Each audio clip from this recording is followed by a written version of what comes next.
கார பணியாரம் செஞ்சுருக்கேங்க இட்லி மாவில். இதை கண்டிப்பாக ட்ரை பண்ணி பாருங்கள். இது எப்படி செய்யலான்னு நம்ம வீடியோக்குள்ளே போய் பார்க்கலாமா? இந்த கார பணியாரத்துக்கு சைடிஷ் வந்து தேங்காய் சட்னியும் கார சட்னியும் பண்ணியிருக்கேன். இது ரெண்டும் சேர்த்து சாப்பிட்றப்போ ரொம்ப டேஸ்ட்டாக இருக்குங்க. கண்டிப்பாக ட்ரை பண்ணி பாருங்கள். ட்ரை பண்ணி பார்த்துட்டு உங்கள் ஃபீட்பேக்கை கமெண்ட்டில் கண்டிப்பாக சொல்லுங்கள். அப்படியே சேனலை சப்ஸ்கிரைப் பண்ணுங்கள். வணக்கம் ஃப்ரெண்ட்ஸ். இன்றைக்கி நம்ம இட்லி மாவில் கார பணியாரம் எப்படி செய்கிறதுன்னு பார்க்கலாம். டெய்லி நம்ம தோசை இட்லின்னு சாப்பிட்டு போர் அடிக்கும் இல்லையா? அதுக்கு ஒரு சேஞ்சுக்கு நம்ம இட்லி மாவில் கார பணியாரம் செஞ்சு கொடுத்தோன்னா பசங்க நல்லா விரும்பி சாப்பிடுவாங்க. நல்லாயிருக்கும். கண்டிப்பாக அதை ட்ரை பண்ணி பாருங்கள் ஃப்ரெண்ட்ஸ். இந்த வீடியோ உங்களுக்கு பிடிச்சிருந்துச்சுன்னா லைக் பண்ணுங்கள், ஷேர் பண்ணுங்கள், கமெண்ட் பண்ணுங்கள், கண்டிப்பாக சப்ஸ்கிரைப் பண்ணுங்கள். வாங்க இப்போது வீடியோக்குள்ளே போகலாம். ஃபஸ்ட்டு நம்ம ஸ்டவ் ஆன் பண்ணிக்கலாம். ஆன் பண்ணி ஒரு கடாயை வச்சுருக்கேன். கடாய் காய்ச்சதும் எண்ணெய் சேர்த்துக்கலாம். கடுகு, உளுத்தம் பருப்பு, கடலை பருப்பு வச்சுருக்கேன், அதை சேர்த்துக்கலாம்.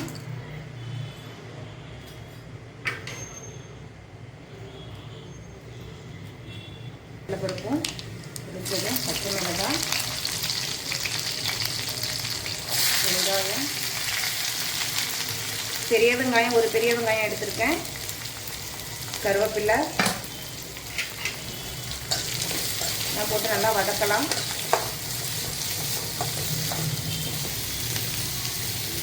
லைட்டாக உப்பு சேர்த்துக்கலாம். இந்த அளவுக்கு வதங்கினா போதும். பாருங்கள் நான் எப்படி வதக்கியிருக்கேன்னு. இந்த அளவுக்கு வதங்கினா போதும். இப்போ நம்ம ஸ்டவ்வை ஆஃப் பண்ணிவிட்டு இதை நல்லா ஆற வச்சிடலாம்.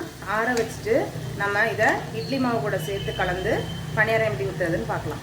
நல்லா ஆறிடுச்சு. இதை நம்ம இட்லி மாவில் சேர்த்துக்கலாம். அவ்வளோதாங்க. இதை நம்ம அப்படியே மிக்ஸ் பண்ணிவிட்டு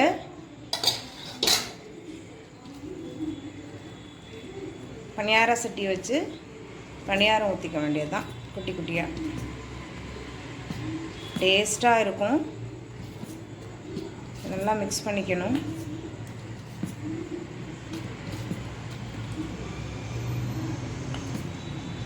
நான் இன்றைக்கி மஞ்சத்தூள் ஆட் பண்ணலை. உங்களுக்கு வேணும்னா நீங்கள் சேர்த்துக்கோங்க. நான் எனக்கு கொஞ்சம் ஒயிட் கலராக இருந்தால் தான் பிடிக்கும். உங்களுக்கு வேணும்னா நீங்கள் ஆட் பண்ணிக்கலாம். பணியார சட்டி வச்சுருக்கேங்க. அதில் கொஞ்சம் எண்ணெய் ஊற்றிருக்கிறேன். எண்ணெய் காயட்டும்.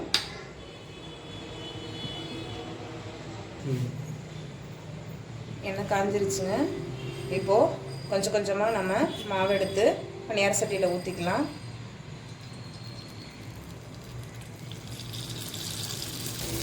கமெண்ட் பண்ணுங்கள்.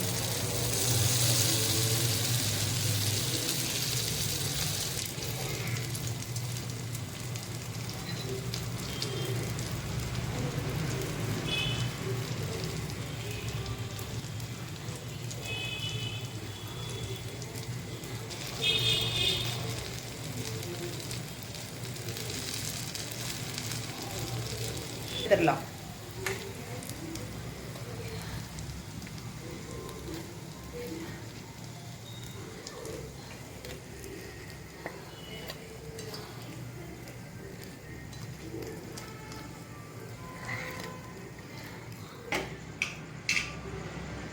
இதே மாதிரி எல்லா மாவையும் நம்ம ஊற்றி எடுத்துக்கலாங்க.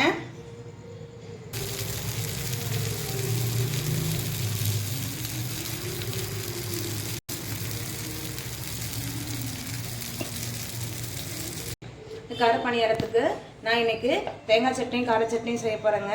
நம்ம தேங்காய் சட்னி செஞ்சாலும் நல்லாயிருக்கும், கார சட்னி செஞ்சாலும் நல்லாயிருக்கும். நான் இன்றைக்கி ரெண்டும் செய்ய போகிறேன். கார சட்னிக்கு ஃபஸ்ட்டு கடாயை ஆன் பண்ணி எண்ணெய் கொஞ்சமாக ஊற்றிருக்கேன். கொஞ்சமாக கடலைப்பருப்பு,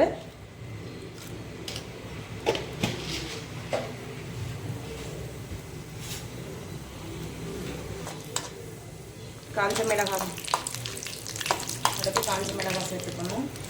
அது வெங்காயம், பூண்டு கட் பண்ணி வச்சுருக்கேன், அதை சேர்த்துக்கலாம். தக்காளி,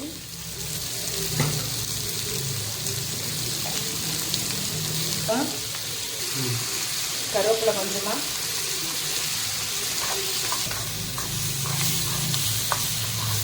இந்த ஸ்டேஜில் நம்ம ஸ்டவ் ஆஃப் பண்ணிக்கலாம்.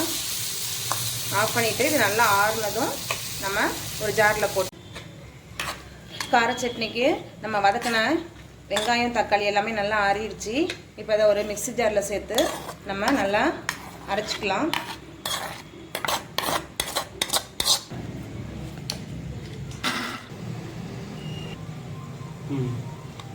லைட்டாக இந்த மாதிரி கொஞ்சம் குறப்பாக இருந்தால் தாங்க சட்னி டேஸ்ட்டாக இருக்கும். நைஸாக இருந்தாக்கா அவ்வளோவா டேஸ்ட்டாக இருக்காது.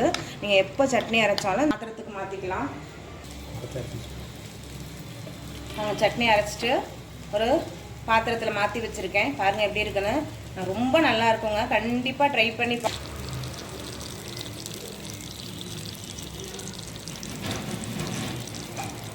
வந்துருச்சு. கடுகு உளுத்தம் பருப்பு சேர்த்துக்கலாம்.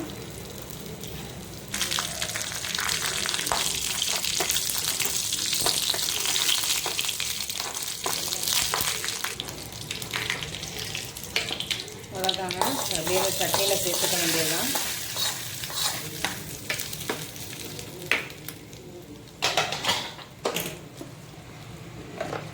சுவையான கார சட்னி தயார்.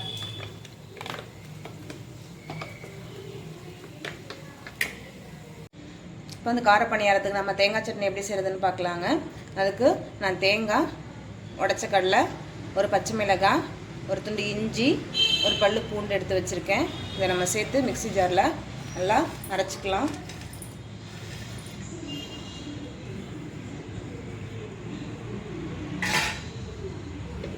கொஞ்சமாக சால்ட்டு,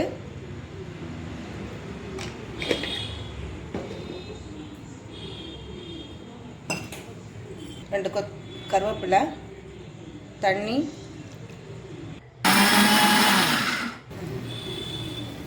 அரைச்சிட்டு வந்துட்டேன். பாருங்கள் எப்படி இருக்குன்னு. ரொம்ப நைஸாக அரைச்சிடாதீங்க தேங்காய் சட்னிக்கு. இதே மாதிரி கொஞ்சம் குறப்பாக இருக்கணுங்க. பாருங்கள் எப்படி இருக்குன்னு. இந்த அளவில் இருக்கணும். தண்ணி அதிகமாக ஊற்றிடக்கூடாது. ஊற்றலாங்க. கடாயை வச்சுருக்கேன். ஸ்டவ் ஆன் பண்ணி எண்ணெய் சேர்த்துக்கலாம். கடுகு உளுத்தம் பருப்பு சேர்த்துக்கலாம்.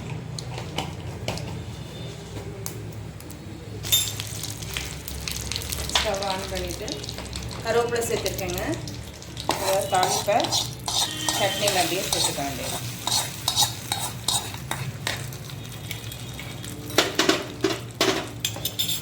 அவ்வளோதாங்க. சுவையான தேங்காய் சட்னி தயாராக இருக்குது. இதை நம்ம கார சட்னியோட தேங்காய் சட்னியும் கார சட்னியும் வச்சு சாப்பிடும்போது கார பணியாரத்துக்கு அவ்வளோ டேஸ்ட்டாக இருக்கும். நீங்கள் கண்டிப்பாக ட்ரை பண்ணி பாருங்கள். ட்ரை பண்ணி பார்த்துட்டு எப்படி இருந்துச்சுன்னு உங்கள் ஃபீட்பேக்கை கமெண்ட்டில் சொல்லுங்கள். சேனலை சப்ஸ்கிரைப் பண்ணுங்கள்.